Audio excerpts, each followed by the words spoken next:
tapis dans les forêts, blottis au cœur des villages, nichés au milieu des champs ou des prairies, les zones humides existent dans tous nos paysages.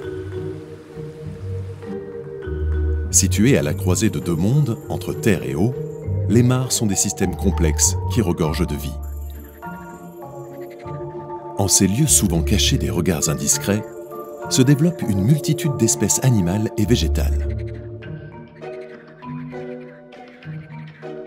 Ces points d'eau stagnantes offrent bien souvent des conditions idéales pour la reproduction des espèces qui y vivent, transformant à chaque printemps ces endroits en véritables nurseries.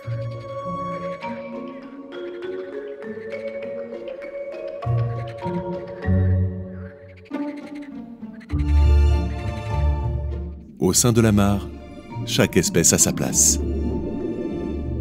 Les décomposeurs, comme les bactéries ou les microbes, dégradent la matière organique des végétaux et des animaux morts. Cette décomposition libère des sels minéraux. Les plantes aquatiques ou les algues sont des producteurs qui, grâce à l'énergie solaire, utilisent ces sels minéraux pour fabriquer de la matière végétale. Cette dernière est alors utilisée par les animaux herbivores, comme les jeunes têtards par exemple. Ce sont les consommateurs primaires.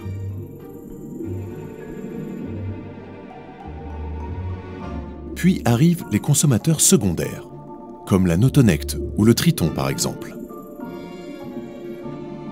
Ces animaux carnivores se nourrissent des consommateurs primaires.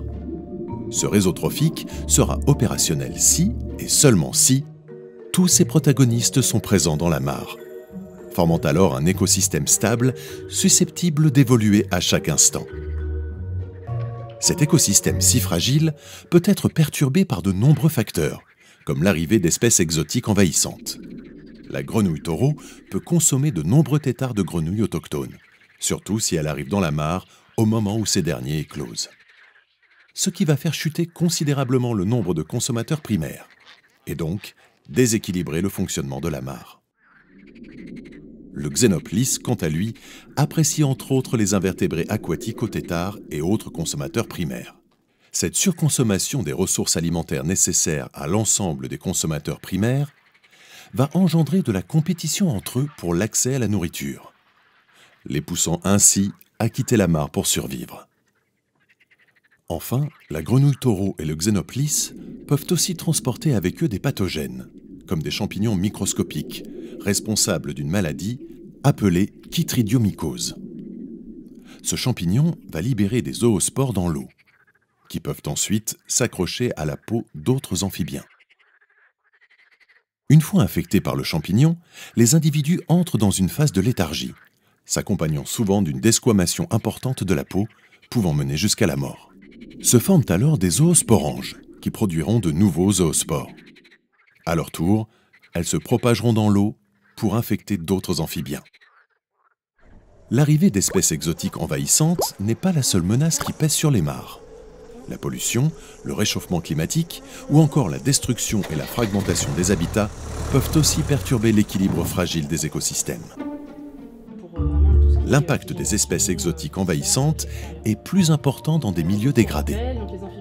Dans ce contexte, l'enjeu du projet LIFE CROA est donc de favoriser la restauration des mares pour protéger les espèces autochtones. Pour cela, plusieurs solutions sont envisagées. Les amphibiens vivant dans une mare non polluée seront moins sensibles aux maladies et trouveront les conditions idéales pour se reproduire. La restauration des mares, en ajoutant des plantes ou des rochers, permet aux amphibiens d'être moins prédatés par la grenouille taureau et le Xenoplis. Le maintien de corridors écologiques entre les zones humides non colonisées par la grenouille taureau et le Xenoplis joue un rôle dans la sauvegarde des espèces, car il favorise le brassage génétique entre les individus.